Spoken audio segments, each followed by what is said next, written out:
Hi, I'm Perry. Welcome to Living Your Best Life with Eddie Stone, founder and CEO of Touchstone Essentials. Hello, Eddie. Hi, Perry. Nice to have a chance to talk to you. Nice to do it from my home office this evening instead of some far off remote hotel. I know that you are very busy, and thank you for being here with us every week too, Eddie.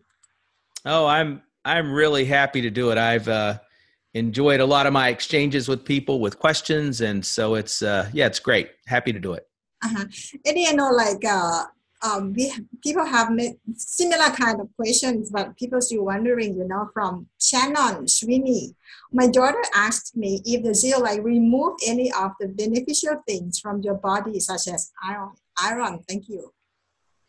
Yeah, and I think that's a good question to ask, and the answer is no, it does not. So sort of keep in mind that we know a great deal about zeolites. And in fact, in some form or fashion, zeolite, which can be a constituent of clay, we have almost a 5,000 year history. Mhm. In Asia, uh, many years ago, clay eating societies were formed. That's sort of the description of it, but that was basically people that were suffering from dysentery, either from the city or the countryside. And of course, back then, if you had dysentery, you had, basically constant diarrhea. You could die from dehydration and malnutrition because you couldn't keep anything in your body. And they had a very difficult time controlling it. And oftentimes cities without sort of a proper water system sanitation, this was a real problem, cholera, things like this. And so clay eating societies would eat clay from riverbeds or riverbanks. And that clay, they just knew it worked. They didn't know why it worked, but basically the zeolite would interfere in the viral replication in their bowel, and it would stop, in some cases, it would stop the dysentery. So we know a lot about it. So in regards to, does it take out the good stuff? Remember that the zeolite performs by proximity. So it's circulating through your body and it gets close to something, heavy metals, volatile organics, and it works by affinity or attraction. So it's looking for something that fits its cage and has a charge that it's interested in. So again, I think I've mentioned on the show before, think about the north end and the south end of a magnet. They get close together, they snap together, and that's called a preferential exchange. In the case of iron, iron does not carry a positive charge that would be, say, similar to cadmium, lead, mercury, something of that kind. And so the zeolite's going to have an affinity for these volatile organics and heavy metals with this specific type of charge, and it's going to ignore things like iron. Just simply doesn't have that attraction. So, and knowing that, which is fundamentally the science, but then let's also look at the history. In the research, whether it's on humans or animals, we don't have any instances to suggest that it's robbing the body of calcium, magnesium, iron, any of these minerals that are preferred or necessary for life. It really only seems to have any kind of impact in terms of testing and measuring the dropping of a load level with things that are in sort of that dangerous category, like cadmium, lead, mercury, things of that kind. So the short answer is no problem, but that's sort of the history of how we got there. So I have another comment from Pop Shop Gang. She said, thank you so much for this show. I've been using zeolite for a few weeks now. My complexion is clearing up for the first time in my life.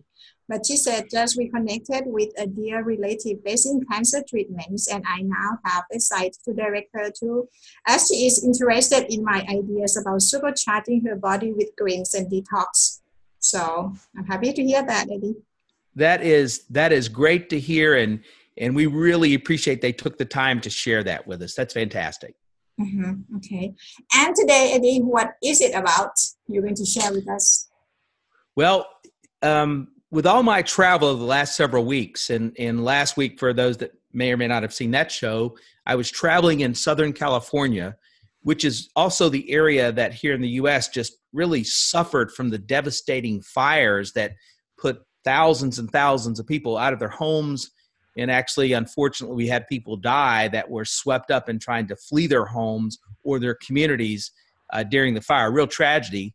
One of the meetings that I did was in the Thousand Oaks, California area.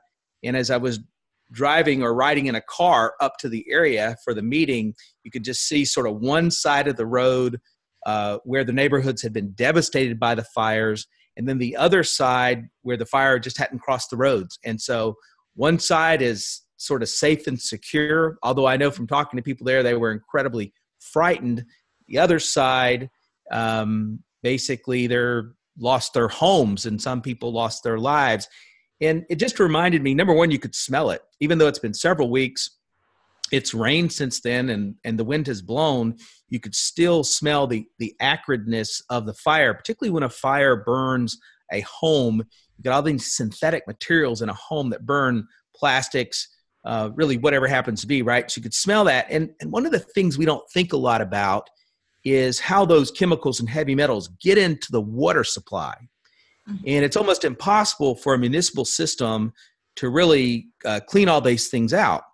And then really, if you think about it or really, do some of the research, frankly, one of our biggest exposures to heavy metals, volatile organics, or just chemicals in general comes from our municipal water supply. If you've got a home well and you've tested the water coming out of that well, you can probably have some sense of security and safety because of the quality of the water coming out of there. But for millions of people around the world, they're completely relying on the municipal system to supply them good, clean water. And here in the United States and some other Western countries, one of the things the municipal systems have done, local governments, also federal governments, is they mandated to put fluoride in drinking water. And fluoride has become a really controversial issue. We know that fluoride is important for strengthening teeth. The challenge is that fluoride is so over-available in the opinion of some scientists and medical doctors that it's leading to other problems. And so the controversy is, does it need to be in our water supply? Because we know excess amounts of fluoride can actually lead to lower IQ. I mean, literally someone can be sort of brushing away some of their IQ, right, with this long-term exposure, fatigue. We know it impacts the bones and makes people, from the research, more likely to develop bone cancer, immune system problems, right? Disruption of your immune system, thyroid disease, even decreased fertility. Right, so there's a lot of controversy surrounding these issues, and I believe there's good reason for people to be asking questions of not just local but federal government officials, of their doctors, to say, hey, do I need this much? Because it's not only in the water supply. We also find it's being added to toothpaste, mouthwash, even some prescription drugs have fluoride added to them. So, and I don't know that if this is something that in Thailand, there's a big discussion. I don't know if it's sort of a mandate to be added to your water. I see you nodding your head, so maybe so, but it's something to consider and do what you can to take charge to just control the amount of it, because it accumulates in your body and doesn't necessarily flush out like some things you're exposed to do. So I've sort of got this list that I encouraged people to pay attention. So for anybody that's taking notes, here's a few things I'd like you to consider. One is, common sources are nonstick pots and pans. Mm-hmm. And that's because you find fluoride in Teflon. And so if you're someone that's using these nonstick pots and pans, you just need to consider that those chemicals that are used in those coatings are volatilized in the cooking process, particularly if you use high heat. And so you're going to wind up with this in your food supply, right? And for people that are using these pots and pans that have any kind of age on them, they'll actually notice that some of that material is flaking off and getting into the food that they're preparing. And so pots and pans is one of those places that people need to consider really spending money on to get a good metal and consider the cooking oils that they're using, because if it's a coated pan, I know it's convenient that it's nonstick. You're increasing your exposure from your food plus what volatilizes during the cooking process. So that's sort of one area to consider. The second is, and we speak about this on this show, and I know some people have said, well, gosh, it can be expensive. Consider that conventionally grown fruits and vegetables, one of the principal fertilizers that are used is called cryolite. Cryolite is a fluoride-based pesticide. So quite literally, these molecules and substances are able to make it in through the use of cryolite into those conventionally grown fruits and vegetables. So it's one of the reasons, I mean, there are quite a few of them, but it's one of the reasons that I probably sound like a broken record to a lot of people that listen, because I speak so frequently about trying to avoid these ultra-processed foods, conventionally grown fruits and vegetables, if you can afford it, if you have access to buy organic fruits and vegetables. That's one of the reasons why. Mm-hmm. The third big area on your notes, tap water. Consider the quality of the tap water in your home. If you're on a private well, that's great, but have that water tested. Make sure that the groundwater supply hasn't been infiltrated or other issues that have developed there. So make sure you do that. And then it's a good idea, unless that water tests out sort of perfectly, and it's a good idea if you happen to have a municipally supplied water system in your home where they're putting in the fluoride, to buy a whole house filter. Have that installed in your home. If you can't afford a whole house filter, they're pretty affordable.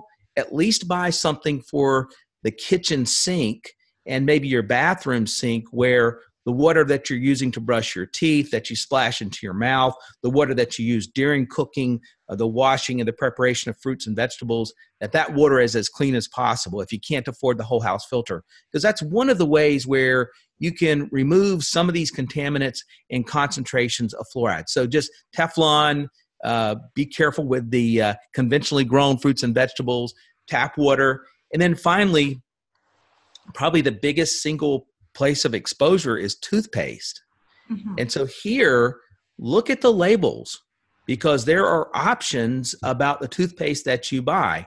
And if you decide you need, for reasons of dental concerns or your teeth or whatever happens to be, that you need to have access to fluoride, make sure you talk to a medical professional that understands these dynamics and have you consider just how much exposure you're getting. Because if it's in the food supply, if it's in the water supply, if it's in your pots and pans, if it's in your toothpaste, man, that's a lot of fluoride that you're exposed to. And some of those issues with bone issues and fatigue. And I mean, some of the tests show that it lowers IQ, right? And all joking aside, I don't need anything that impacts my IQ, right? I don't need any help running with a hard schedule. Just more than a year ago, we had the big issue in Flint, Michigan, where because of the way the municipality was cleaning the water and reacting it with other chemicals, they wound up leaching lead out of the pipes, the water pipes, feeding the communities in Flint. And so they wound up with extremely high levels of lead that we know will damage a child's brain, maybe to the point where they can't recover. Certainly impacts in their youthful years their ability to learn. And so you can't play around with the water, can't play around with the chemicals going in your water. You want good, clean water. That's sort of an effective part of living. So that's sort of my list there. The biggest thing that I know from a prevention standpoint are these issues that I discussed. But being proactive, that's one of the reasons why we work with the zeolite in both our Pure Body product as well as our Pure Body Extra. We believe it's just a good idea to consider, what your exposures are, and finding a supplement that binds with, acts as a chelating agent, and will get that fluoride out of your system. That's one reason why that I really encourage people to get as many deep green leafy vegetables as they can in their life. We spoke about my sort of top list of things to help your body detox. And of course, deep green leafy products will help do that. Milk thistle is something with the liver. And so through your diet, being smart about your exposure, products like zeolite products, like our Pure Body Extra or an equivalent, those are things that can help you manage this exposure, particularly people in cities with respect to fluoride. So I wanted to touch on that today because I just think we take for granted what's in the water supply. And so whether it's the runoff that's coming from fire to literally thousands, tens of thousands of acres, what's in the air, fluoride that's being added, these are things to be conscious of if you want to have the healthiest life that you can, your best life. Mm-hmm. When you hear that, it is not easy to live on this world. Better move out to country or... Yeah, I mean, it really is something. I do think there's a lot of people that it's very frustrating, right? Mm-hmm. And you can find yourself almost trapped by circumstances where you kind of don't know where to turn. Yeah. And so we just have to do the best that we can. And I'm a big believer in taking a positive outlook. Most municipalities are trying to keep the water as clean as possible. I'm not sure about the strategy of adding the fluoride, but what I can do is try to control my exposure at the tap. Mm-hmm. I can think about it with the pots and pans that my food is cooked with.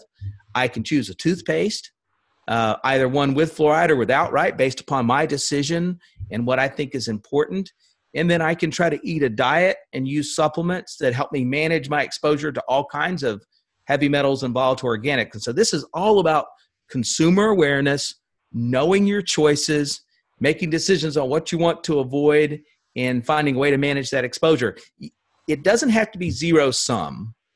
You don't have to eliminate it completely to be healthy, but we do know excess almost anything is not a good idea. So turn that frustration into hopefulness by at least managing your current situation.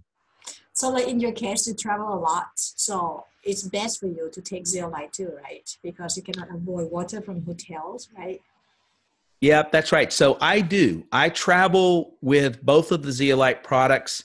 When we fly in the U.S. now, and I think this is true a lot of places, you've got a little quart-sized bag that you can put a few things that modest amounts of liquid. And then I've got several in my little quart-sized bag, and then I put them right back in my briefcase because the other thing I face is being on airplanes all the time. They spray flame retardant material all over airplanes. And so, man, if you fly as many miles as I have, and I've got more than 1 million miles on a couple different airlines, I'm probably nearly flame retardant because I've been around those chemicals for so many years. So I do try to manage that. It makes me more conscious of my diet because I do feel like I need to pay attention to that. And I really do everything I can to drink rated local spring water.